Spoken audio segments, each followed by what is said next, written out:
আমাদের প্রিয় নবী সাল্লাল্লাহু আলাইহি ওয়াসাল্লাম বলেছেন, যে ব্যক্তি তার দুটি অঙ্গকে হেফাজত করার, এটাকে অপাত্রে ব্যবহার না করার ব্যাপারে সংকল্প করবে আর এই দুটি অঙ্গের দায়িত্ব নিবে, নবী সাল্লাল্লাহু আলাইহি ওয়াসাল্লাম বলেছেন, আমি তার জান্নাতের দায়িত্ব নিলাম। আমাদের যৌবনের যে উচ্ছলতা, এই উচ্ছলতার ফলে অনেকে আমরা মেয়েদের প্রতি আসক্ত হয়ে তাদের সাথে অবৈধ সম্পর্কে লিপ্ত হয়ে যাই। বিশেষ করে পশ্চিমা সভ্যতার যে থাবা, এই থাবা মিডিয়ার মাধ্যমে, নাটকের মাধ্যমে, সিনেমার মাধ্যমে, নানা মাধ্যমে আমাদের সমাজে ছেয়ে গেছে, যার কারণে আমাদের তরুণদের চরিত্র ধ্বংসের দ্বারপ্রান্তে চলে গেছে।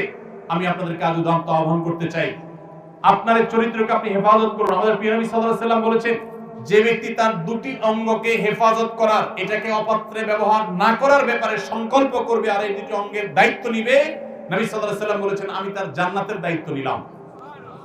তার একটি হলো ঠোঁট, মুখ। এই মুখ দিয়ে সে কখনো মাদক গ্রহণ করবে না, মুখ দিয়ে মিথ্যা বলবে না, মুখ দিয়ে গালমন্দ করবে না, মুখ দিয়ে মন্দ কথা বলবে না, গায়ের জোর খাটাবে না, মাস্তানি খাটাবে না, গুন্ডামি করবে না, অপরাধ করবে না, বেয়াদবি করবে না, এই মুখ দিয়ে কোনো অন্যায় করবে না। এবং সে তার লজ্জাস্থানকে যদি কন্ট্রোল করতে পারে, তার ইজ্জতকে, সম্ভ্রমকে যদি সে নিয়ন্ত্রণ করতে পারে, বৈধ বিবাহের আগ পর্যন্ত সে হারাম কোন রিলেশন, অবৈধ প্রেম, অবৈধ ভালোবাসার কথা যদি সে না পাওয়ায়, এই ব্যক্তিকে নবী করিম সাল্লাল্লাহু আলাইহি ওয়াসাল্লাম জান্নাতের গ্যারান্টি নেওয়ার কথা বলেছেন। অতএব এই মাদকতা থেকেও আমাদেরকে মুক্ত হতে হবে, এটি ছাড়া আমরা কখনো আদর্শ মুসলমান হতে পারবো না। আল্লাহ তাআলা আমাদের সবাইকে সব ধরনের মাদকতা থেকে, সব ধরনের ভয়াবহ থাবা থেকে, সব ধরনের এডিকশন থেকে, সব ধরনের আসক্তি থেকে আমাদের যুব সমাজকে বেঁচে থাকার তৌফিক দান করুন। আমরা সবাই মাদক থেকে দূরে থাকার চেষ্টা করবো তো ইনশাআল্লাহ।